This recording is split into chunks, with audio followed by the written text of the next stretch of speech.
them away.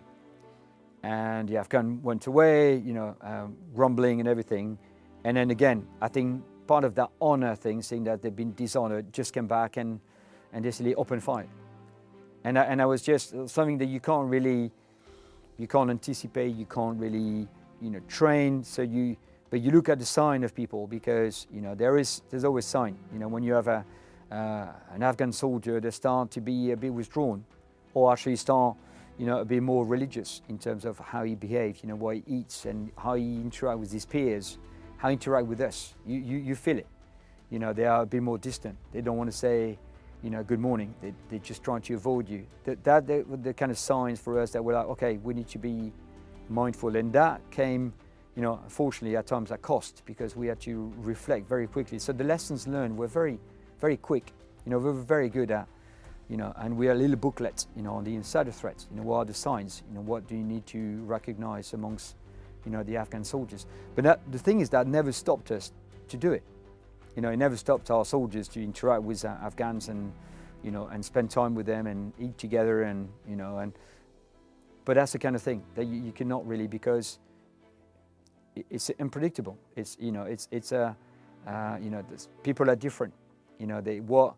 What makes us maybe a little bit annoyed, potentially for him, was too much. Honor of him being, with his peers, and them showing him being dishonored was not right. And also maybe the fact that we are foreigners. We can't. I was going to mention that because could you ever understand that certainly some of the Afghans that you were working with could have been in a difficult situation, actually? The Taliban, on the one hand, were offering them a different life, and they were working alongside the foreigners, as you put it. Yeah, I think that's the and it's, again, it's, we will never be able, and I think Afghanistan is one of, I've been in lots of places around the world, but it's Afghanistan, I think, in my view, is slightly unique.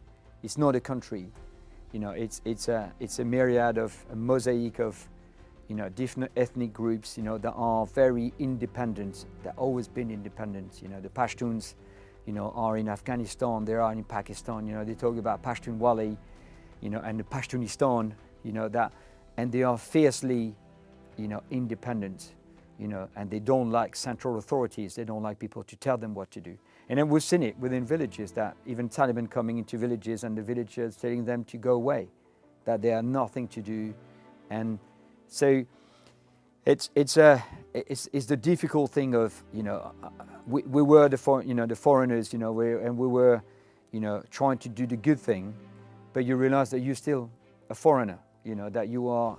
This is not, potentially what we see, conflict in Ukraine, people that look like you, that's, that have the same culture, the same tradition. It's completely different. You are alien in an environment where people look at you all the time, and it was, and one particular incident, I love that. We were in the middle of nowhere in the desert, and we found a small village in a valley. So we stopped and we said, we're going to go down the valley and introduce ourselves and speak to the elders, and just to see how the pattern of life.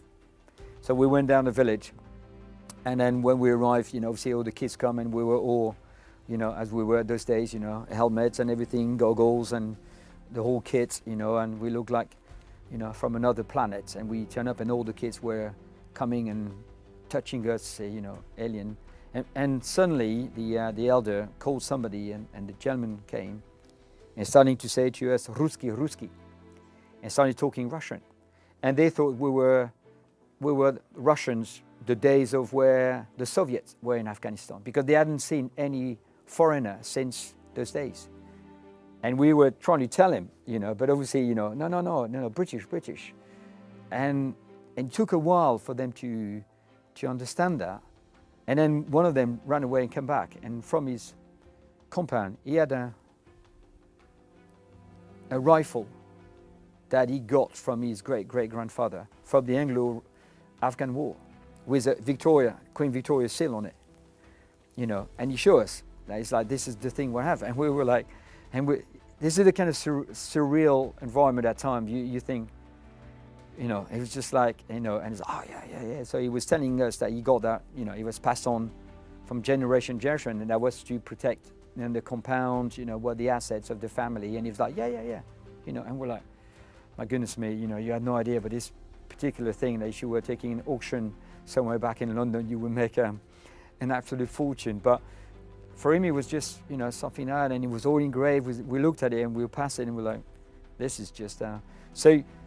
This is the kind of environment, you know, that's slightly surreal that, you know, you would, you know, you really felt that it was completely, you know, and not only the landscape and the scenery, you know, because, you know, Afghanistan is a kind of a, you know, a very strange place. You know, you feel like sometimes you're on the moon, you know, you're walking on the moon because it's all rocks, and then suddenly you got the lush of the, you know, what we call the green zone, you know, when you almost like, you know, it's not tropical forest, but, you know, far off, you know, everything is very green and high and poppies and all that kind of thing. So yes, you do realize that, you know, you don't belong here. You know, the people are different, you know, that they look at you all the time, wherever you go, you know, and it becomes, you know, a sort of understanding that you cannot be and behave like you behave back home in an environment like this one, you know, because people are different.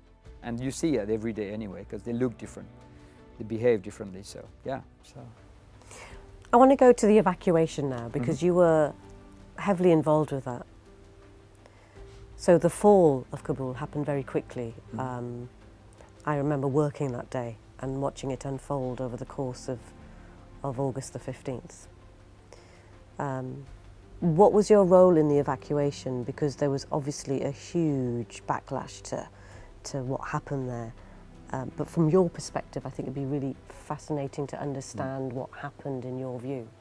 I think there was, so Morrow very much was, you know, working here for NATO, so being a British Army officer, but that was my job, NATO, so I was working for NATO. And that's the thing, you know, when you're here, you have your national, you know, flag, you know, on your shirt, but you work for NATO. So Morrow really was to start planning, you know, the evacuation of the NATO stuff, because obviously NATO had, there was some, not that many military, you know, troops, NATO troops left in Afghanistan, but there was a lot of civilians, NATO civilians working, you know, especially in Kabul, and doing, you know, all the other aspect of capacity building, you know, the sort of stabilization, you know, working with, you know, women peace and security programs, etc., etc. So we had all the civilians that we say we need to, you know, we need to look at how we do the evacuation of those civilians.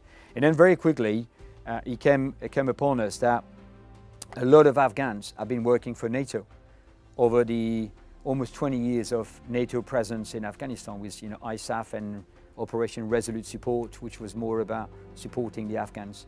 A lot of Afghans have worked for NATO.